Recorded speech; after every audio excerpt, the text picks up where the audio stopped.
Hi, my name is Samantha Reed. I am 28 years old, and I live in Chicago, Illinois.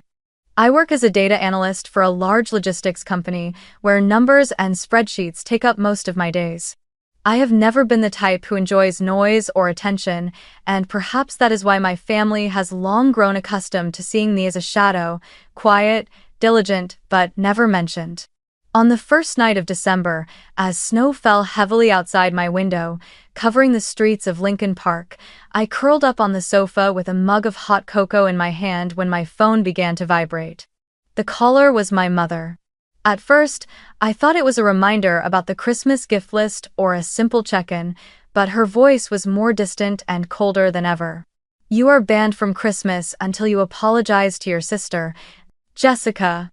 Other section. Through the background noise coming from the phone speaker, I could clearly hear the clinking of glasses, the cheerful sounds of Christmas music, and the laughter of my whole family. A party was happening somewhere in suburban Evanston, inside my parents' two-story house that had been decorated with twinkling lights since the beginning of the month. Only I was left on the outside. I tried to stay calm and asked why, though my heart was pounding. My mother answered with a tone as firm as if she were delivering a sentence. I had embarrassed Jessica at her birthday party in October when I accidentally mentioned the enormous credit card debt she had been hiding. I never intended to shame her. I simply could not keep pretending to smile while the whole family praised her success, knowing full well that I had often been the one scrambling to cover payments and conceal her recklessness. My throat tightened. Not out of fear, but from the bitterness rising inside me. Jessica, the golden child, always protected by our parents, allowed to make mistakes as many times as she wanted and always forgiven. And me, the other daughter, the one who for years had shouldered almost every household bill, from electricity, internet, and car insurance, to the hospital expenses after Dad's heart surgery. I did it all in silence, never expecting anyone to know, never asking for thanks. And yet now, just because I spoke a truth everyone else avoided, I was cast out of my own home at Christmas. I went quiet for a few seconds, then heard on the other end of the line Jessica's laughter blending with the sound of silver bells, as the whole family carried on celebrating as if I didn't exist. Have you ever been pushed aside by your own family simply because they refused to see all that you sacrificed for them? If you have ever felt that way, tell me where you are listening to this story from so I know that I am not alone. I set the phone down on the table, my hand still trembling from the cruel call. The sound of my family's laughter echoed in my head, forcing me back into old memories, into wounds I had long hidden beneath a facade of strength. I remembered my years at the University of Michigan, where I was both a full-time student and a part-time worker at the library and a small cafe on State Street to cover tuition and rent. While my classmates had the freedom to join student organizations or go out on weekends, I was usually finishing a shift at midnight, returning to a cramped room with the smell of coffee still clinging to my clothes. I never blamed anyone, because it was my choice. But the pain began every time I called home and heard my mother talk about Jessica, my sister, living in a sleek apartment in downtown Chicago, with my parents covering her entire monthly rent, including the parking fees in a luxury building I had never even dared to step inside. Jessica was always seen as the pride of the family. She attended lavish parties, posted photos on social media with a radiant smile, and received endless compliments from relatives about her success and charm. My parents proudly told everyone about their eldest daughter in marketing, while no one ever mentioned me, the younger daughter grinding through late-night shifts and buried under student loans. The constant comparisons, the way I was kept outside the glass display of family pride, gradually taught me to stay silent, to treat my own existence as a faint background in their brightly painted picture. When I graduated and started working in Chicago, I thought everything would change. I hoped that my financial stability would help me finally be seen more fairly. But the truth was, I never stepped out of the shadow of being the family's invisible bank. After my father's heart surgery 5 years ago, he needed financial support to cover what the insurance didn't. I immediately transferred what little savings I had to pay the hospital bills. At the time, I thought, this is family, of course I should do it. But once that door opened, it never closed again. I began holding the family phone plan under my name because they said I was better with technology and it would be easier to manage. Every month, money was automatically pulled from my account to cover calls, texts, and data that I rarely used myself. Then came the car insurance, when my parents missed a payment deadline and I stepped in again. They promised they would pay me back, but those promises faded as quickly as cigarette smoke at a weekend party. Jessica, of course, became a regular customer of my wallet. Sometimes she forgot her credit card payment, other times she threw an extravagant birthday party while still owing installments on a designer bag. I transferred her money again and again, always under the same promise. I'll pay you back next week. But when the next week came, all I saw were new photos of her on Instagram, at the spa, sipping cocktails at a rooftop bar, traveling in Florida, while I was carefully counting every dollar just to keep up with my student loan payments. The family's internet bill also fell on me. Once, I even helped pay part of Jessica's rent when she said she was going through a temporary rough patch. Each time, I comforted myself by thinking at least I was helping, that I could endure just a little more. But over time, I realized no one saw it as a sacrifice. To them, it was simply an obvious obligation I had to fulfill because I was more stable. The most painful part wasn't the money, but the way they treated my help as a given, even looking down on me for not living extravagantly or flaunting wealth the way Jessica did. At family dinners, when I drove up in my old Honda Civic, my parents would gush about Jessica's new car, praising how it was worth every penny. I once overheard my father half joke, half say in earnest, "Jessica really has a bright future, and Sam, well, at least she knows how to juggle numbers." They never realized it was those very numbers, the checks and the bank accounts in my name, that kept the entire family from sliding into debt. Every time I was left out of conversations, I felt like a backstage worker, the one handling the lights, the sets, the tickets, but never allowed to step onto the stage. The name Samantha Reed was rarely spoken as a source of pride. Instead, I was the bookkeeper, the frugal one, the child who doesn't cause trouble. And from those labels that seemed harmless, I came to understand a harsh truth. In my family, love was not given to the one who sacrificed, but to the one who knew how to create a dazzling illusion. That night, the snow fell heavier than usual. I sat by the window of my small apartment in Lakeview, watching the white flakes descend and quietly blanket the street outside. The glow of the streetlights filtered in, casting the whole room in a hazy light that felt both cold and still. I pulled my laptop onto the table, my fingers trembling as I opened a blank Excel file. No more phone calls to disturb me, just myself and a decision I knew would change everything. I began typing numbers. The first line I wrote, "Hospital bills for Dad after heart surgery in 2018. I remembered that day clearly. Northwestern Memorial Hospital had sent a bill for nearly $12,000, with insurance covering only half. My mother cried, saying they had no idea where they could find the rest. At the time, I had just started my first job and drained my only savings account to pay it off. I typed in the amount, added the date, and my chest ached as if cut by a blade. 4 years had passed, and not once had my parents mentioned it, let alone said the words thank you. Next, I pulled up the utility account that had always been under my name since day one. The monthly average was about $180 for electricity and $90 for water. I scrolled through the payment history.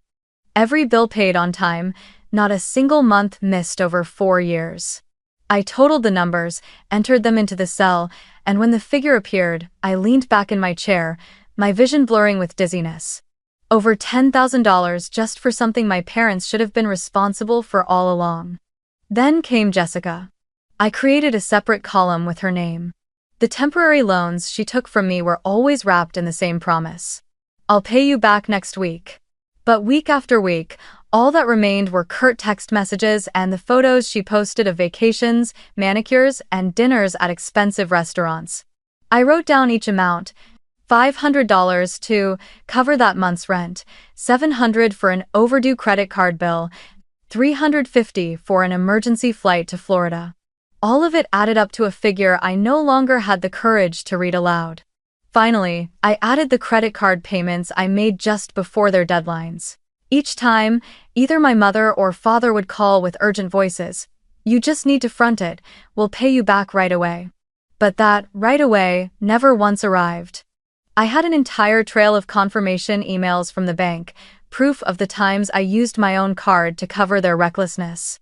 After 3 hours, my spreadsheet was filled with numbers, dates, explanations, and names of those who had benefited. When I pressed the total cell, the final number appeared, $39,642. I stared at it, my heart pounding as if each digit were a slap across my face.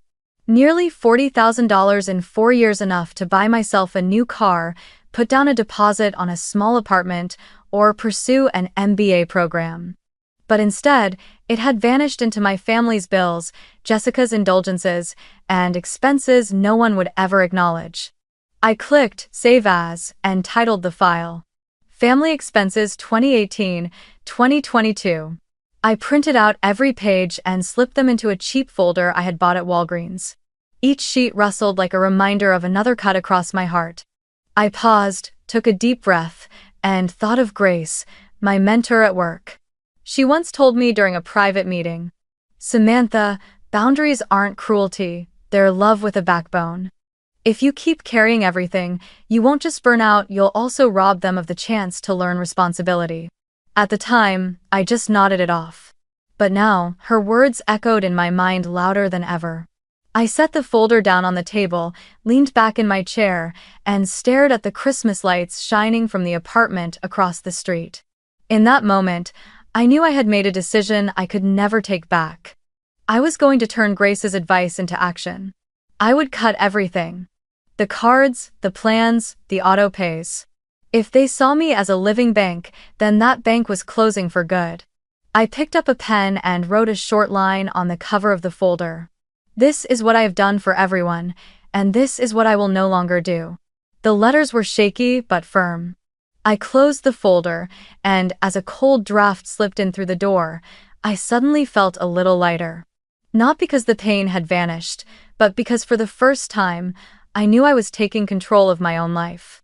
A week before Christmas, when all of Chicago was glowing with lights and "All I Want for Christmas" echoed through every cafe, I began cutting things off step by step. A part of me still trembled inside, because for years I had grown used to being the firefighter, used to the fear that, if I don't pay, everything will collapse. But then I remembered the number $39,642 on that spreadsheet. It wasn't just money. It was the years I sacrificed sleep, opportunities, and pieces of my youth to patch holes that were never mine to fill. The first step. I logged into my online banking account and went to the automatic payment section for the Evanston house mortgage. With just a few clicks, I canceled the autopay authorization. The system sent an email confirmation. "Payment authorization has been canceled." Seeing those words on the screen made my heart race. In my head, I heard my mother's voice from all those times she casually said, "Good thing you set up autopay, otherwise I would have forgotten." I shut the laptop, inhaled deeply, and felt as if I had just cut loose an invisible rope that had been binding me for years. The next day, I went to the AT&T store near my apartment. I handed over my ID and told the clerk that I wanted to split the family phone plan into separate accounts. He looked at me and asked, "Are you sure? Right now the account has 4 active lines."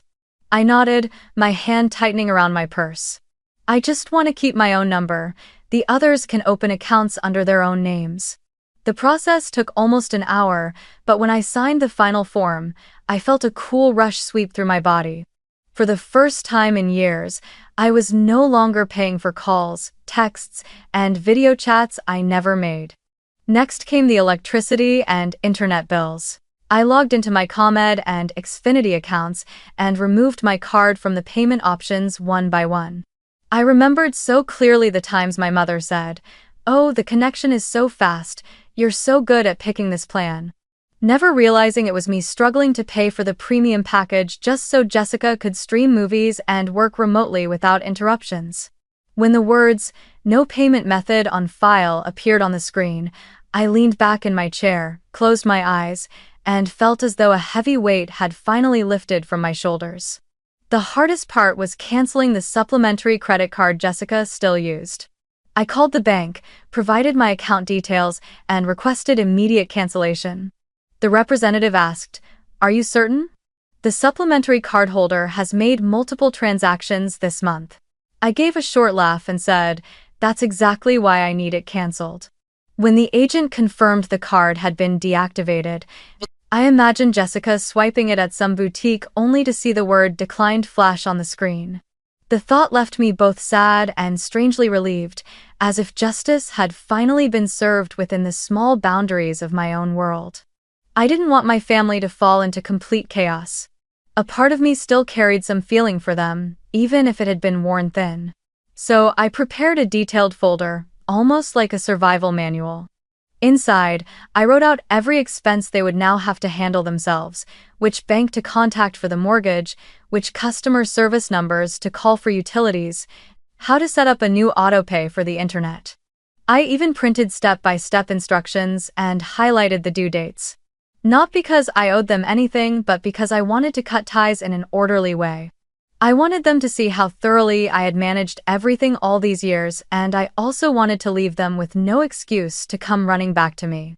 As I stacked the pages into a blue folder, I wrote a single line on the cover, "Instructions for taking responsibility."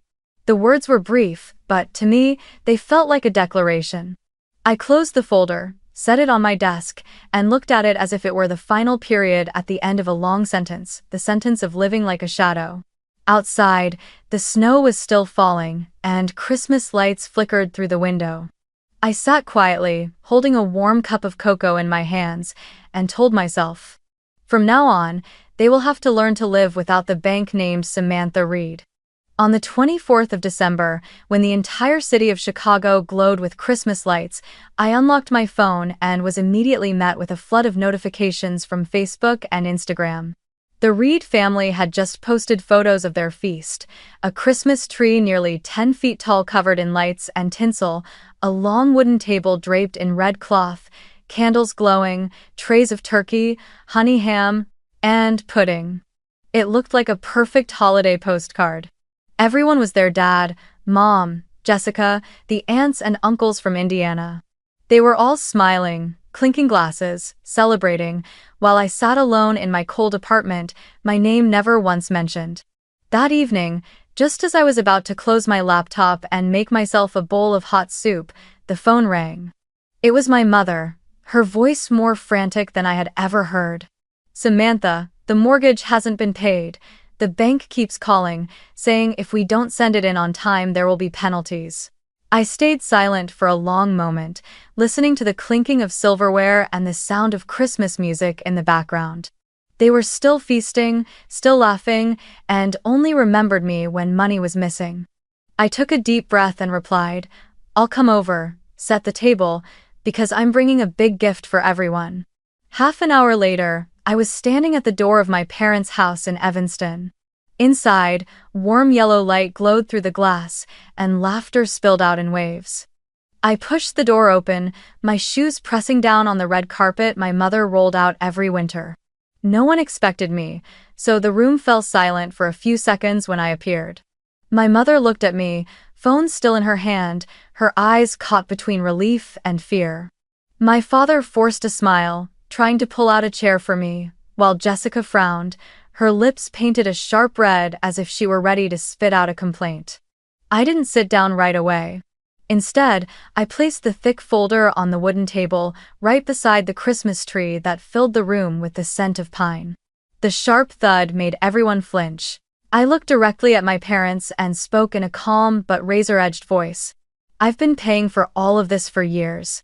Here's the proof. But as of today, I am no longer this family's bank." My father froze, sinking into his chair, his eyes clouded as if he couldn't believe what he was seeing. My mother's hands trembled as she reached for the folder. Page after page turned, the numbers, the dates, the hospital bills, the utilities, the internet, Jessica's credit card debts, everything laid out in black and white. She stared at the bolded lines, her hands shaking so badly the teacup on the table rattled with her movements. My father bit his lip, his face seeming to age 10 years in an instant. Jessica was the first to break the silence. Her face flushed red as she snapped, "You're so petty. It's Christmas Eve. Who brings up money just to ruin everything?" I turned toward her and pulled out a clear plastic sleeve filled with printed screenshots of our text messages, each line highlighted in yellow. "Do you remember these times you asked me for money? 600 for rent, 700 for your credit card, 350 for a flight to Florida? You promised to pay me back next week, but that week never came. Here is the proof." I slid the stack of papers across the table toward her. Jessica grabbed it, her eyes darting over each line before her face turned crimson with embarrassment. She opened her mouth as if to argue, but her voice cracked in her throat. You're trying to smear me," she finally shouted, but the cry sounded more like a feeble plea than an accusation. I didn't shout, and I didn't tremble. I spoke slowly, clearly, making sure every person in the room could hear me. For the past 3 years, I've carried nearly $40,000 for this family. I paid Dad's hospital bills, the utilities, the internet, and even the debts you, Jessica, treated like a joke. I did it all in silence, and in return, I was erased from Christmas. If family love only exists when I pour money into it, then I'm sorry, I don't need that kind of love anymore. My mother set the folder down, her eyes shimmering with tears. "We didn't know. If we had known you'd done so much." My father cut in, his voice rough. I thought Jessica handled it herself." I shook my head, cutting him off. It was all me. And I've waited 3 years just to hear a single thank you. Instead, I got a banishment. The air in the room thickened, broken only by the faint crackle of candles burning. Jessica bit her lip and looked away. A few relatives stood frozen, avoiding my gaze. I knew this moment would forever change how they saw me, no longer the quiet shadow, but the one who had just held up a mirror to the raw truth of our family. I straightened my back, looked around once, then exhaled softly. "I won't be staying for dinner. I only came to show you what needed to be seen. From now on, pay for what is yours." I slid the folder across the table, leaving it behind, then turned and walked toward the door. Behind me, my mother's faint voice called out, "Samantha, wait." But I didn't stop. I opened the door, and the cold wind rushed in, carrying with it the distant sound of Christmas music. For the first time, I stepped out of that house carrying nothing but myself. The next morning, I woke up later than usual. The apartment was so quiet I could hear the wind whistling outside the window and the low hum of the heater. I stretched, walked into the kitchen, and made myself a cup of coffee.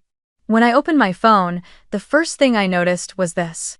The family group chat, normally buzzing every morning with my mother's messages, Jessica's meal photos, or my father's random reminders, was completely silent. The last messages were still the jokes and chatter from the night before, just before I arrived and placed the folder on the table. After that moment, everything had gone dark, as if the whole crowded group chat had suddenly stopped breathing. For a second, it felt strange.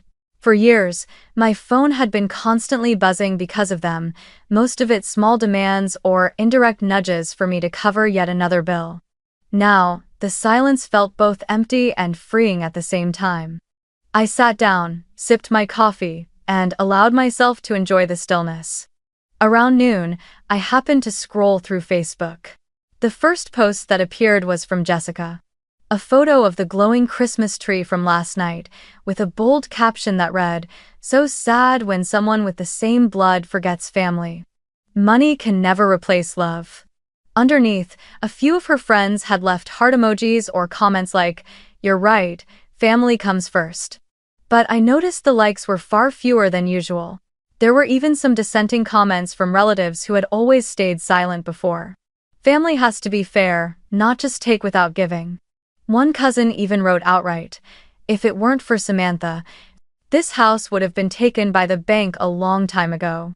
Reading those words, I didn't feel joy. Instead, a quiet sadness washed over me, as if the truth had finally surfaced, but far too late to heal the wounds already carved deep. Jessica would no doubt be furious about losing the halo she had always basked in, but I no longer had the energy to care. That afternoon, my phone rang. It was my father. He rarely called me directly unless it was about a bill or an insurance issue. His voice was hesitant. "Sam, I need to ask you something. How do you set up autopay for the mortgage? I've never done it. I always relied on you. The bank says they need an account number and some login." I froze for a few seconds, caught between surprise and bitterness. For the first time in years, my father was admitting he didn't know how to handle the things I had always taken care of. I inhaled deeply, then slowly explained. "You'll have to call the bank's customer service directly. They'll send instructions by email. You'll need to use your own name to verify." He went silent for a moment, then said softly, "Thank you." After hanging up, I sat still in my chair. Deep down, I knew that call was not just a technical question. It was the first sign of change, a quiet admission that I was no longer their default lifeline. That evening, I received a message from my mother. Just one short but heavy line. "I never realized you did so much. We'll try to handle things ourselves." I read it over and over again. No apology, no clear thank you, but for my mother, simply admitting she had never realized was already a major step. I set my phone down on the table and closed my eyes. Tears welled up, not from pain, but because at last, a piece of the truth had reached them. The next day, the family group chat was still silent. No more constant notifications, no more playful messages, only a long, heavy quiet. I began to realize something. The truth carries its own power. It doesn't need me to shout. It doesn't need me to beg. All it needed was for me to place it on the table, and it would reshape the way everyone saw things on its own. And in that shift, for the first time, I felt I was no longer small. In the days after that confrontation, I noticed a strange emptiness in my life. My phone rang less, my inbox no longer flooded with payment reminders. My small apartment in Lakeview suddenly felt bigger, brighter, as if I had thrown open a door and let the wind rush in.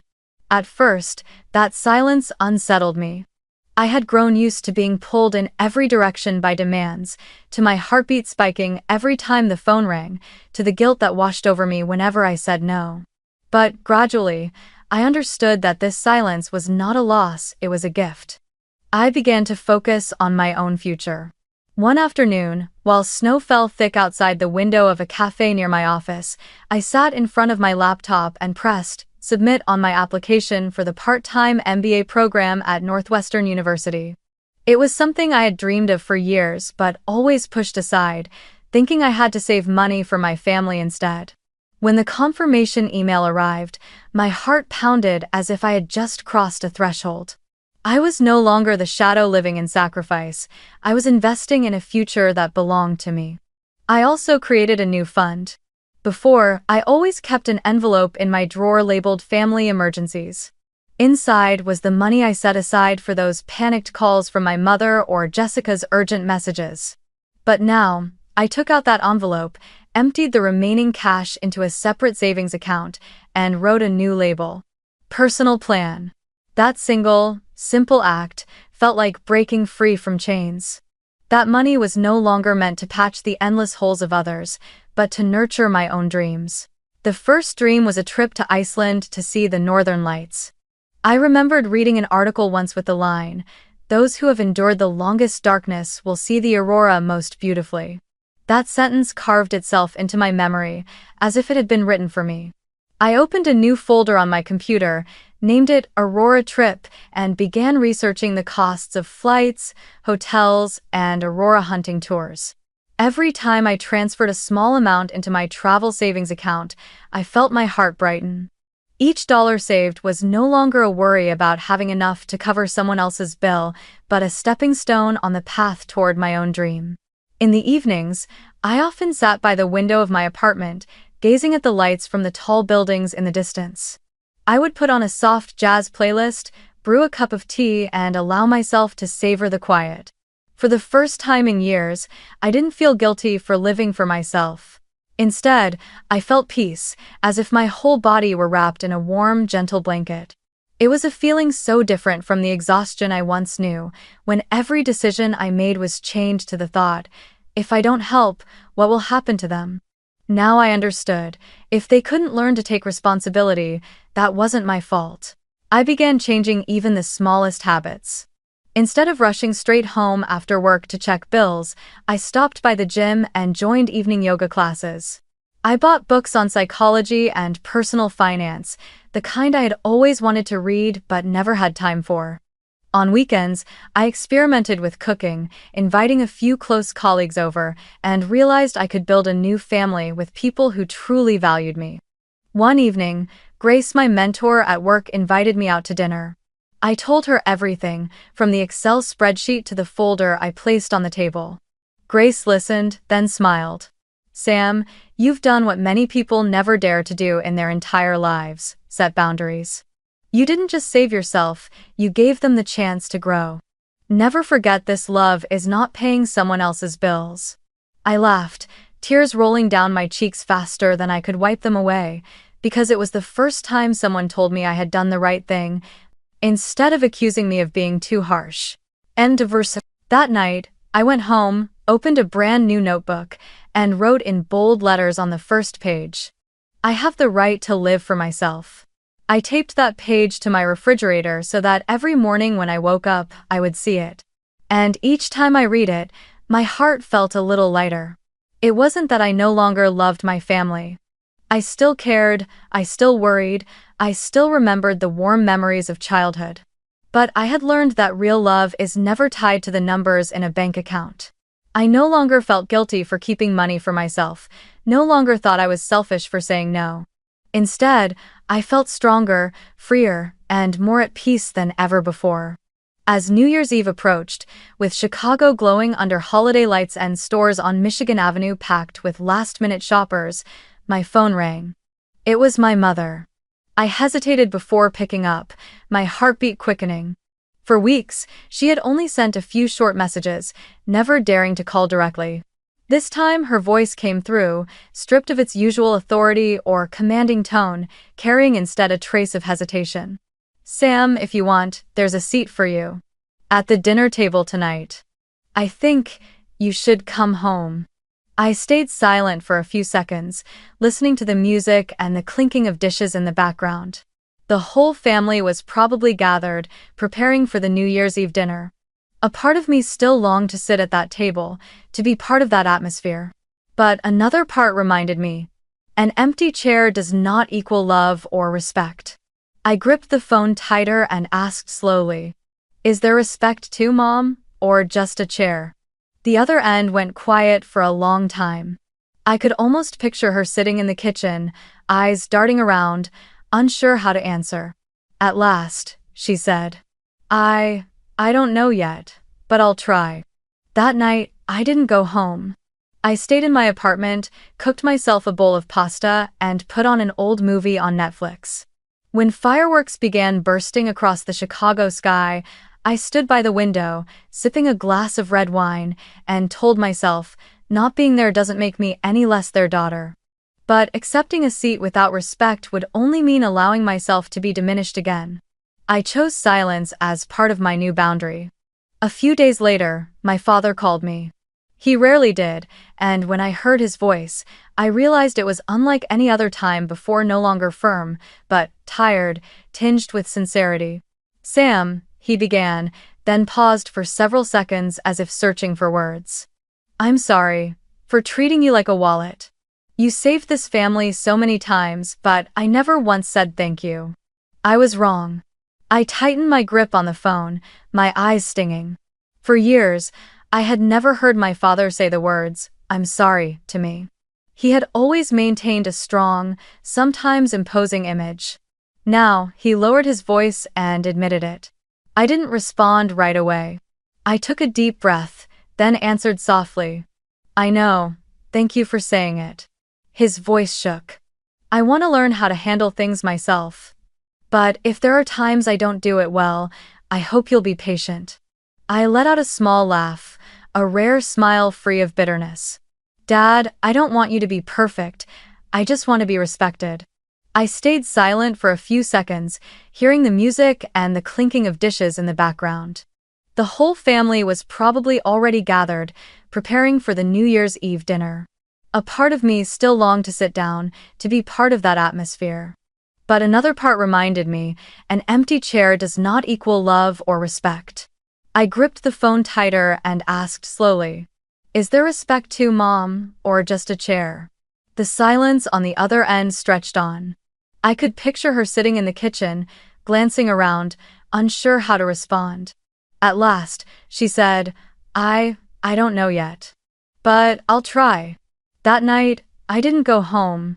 I stayed in my apartment, cooked myself a bowl of pasta, and put on an old movie on Netflix. When fireworks began bursting in the Chicago sky, I stood by the window, sipping a glass of red wine, and told myself, not being there didn't make me any less their daughter.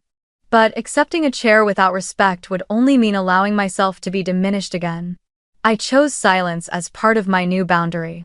A few days later, my father called me.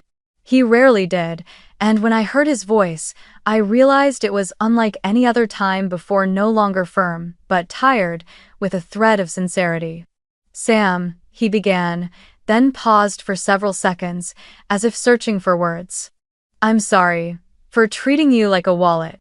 You saved this family so many times, but I never once said thank you. I was wrong." I gripped the phone, my eyes stinging. For years, I had never heard my father say the words, "I'm sorry," to me. He had always carried himself as strong, even domineering.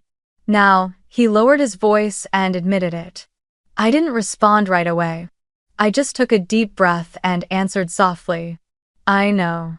Thank you for saying that." His voice shook. "I want to learn how to take care of things myself, but if there are times I don't get it right, I hope you'll be patient." I let out a small laugh, a rare smile free of bitterness.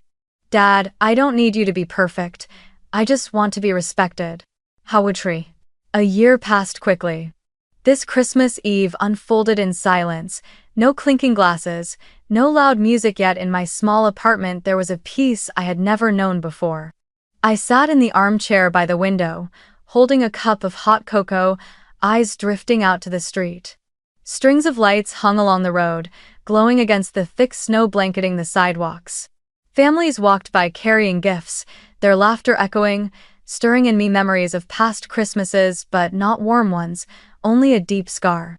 I remembered clearly the moment last year when my mother called after the party and said, "We saved you a portion.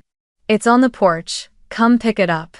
I drove through the snowy night, stopped in front of the house, and saw a foil-covered plate left on the frozen steps.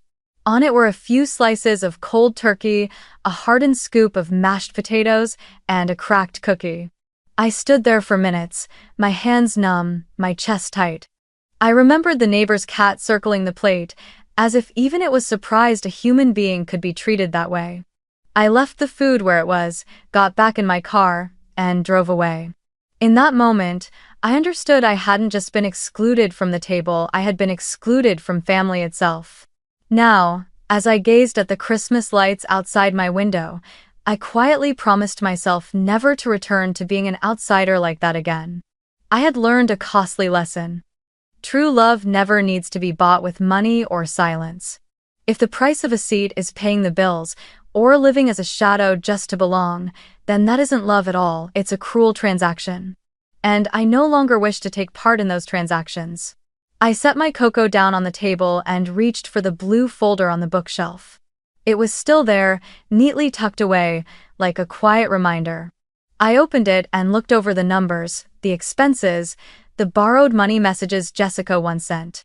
It all felt like a slow-motion replay, reminding me of the time I lived like a walking credit card.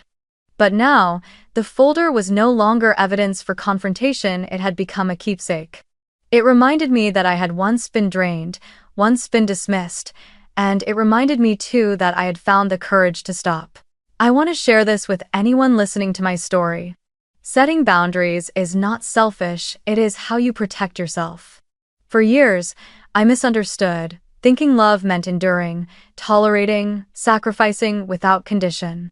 But now, I see the truth is the opposite. If you allow others to step across your limits again and again, you don't just lose their respect, you lose yourself. Setting boundaries doesn't mean you abandon your family or stop caring.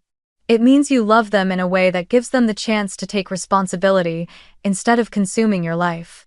I also want to remind you, love should never be bought with money or silence. If you find yourself always the one paying, always the one apologizing when you've done nothing wrong, always the one staying quiet to keep the peace, then stop and ask yourself, is that truly love? Family is not a financial contract, nor is it a play where you must pay admission just to be present.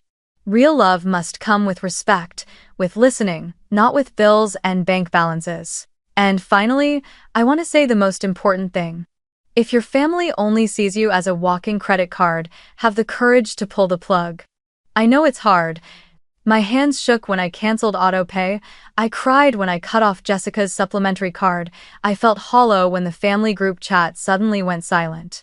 But after all of it, I found something I had never had before. Peace. Peace in waking up and knowing the money I earned would serve my own dreams. Peace in no longer living with the fear of what will happen to the family if I don't pay. Peace in knowing that, for the first time, I was no longer a shadow. On New Year's Eve, I sat in my apartment, the lights from the small tree in the corner reflecting on the wall. I don't yet know where I will spend next Christmas. Maybe I will go back, if I see real change. Maybe I will go somewhere far away, to a place where the sky is blanketed in snow, to watch the northern lights in Iceland as I have always dreamed. But one thing I know for certain, I will never again be locked out by my own wallet. I have returned responsibility to the adults in my family, and I have kept for myself the most valuable thing of all. The right to live a full life, without needing anyone's permission. I raised my cup of cocoa, looking out the window as the first sparks of fireworks lit up the Chicago sky.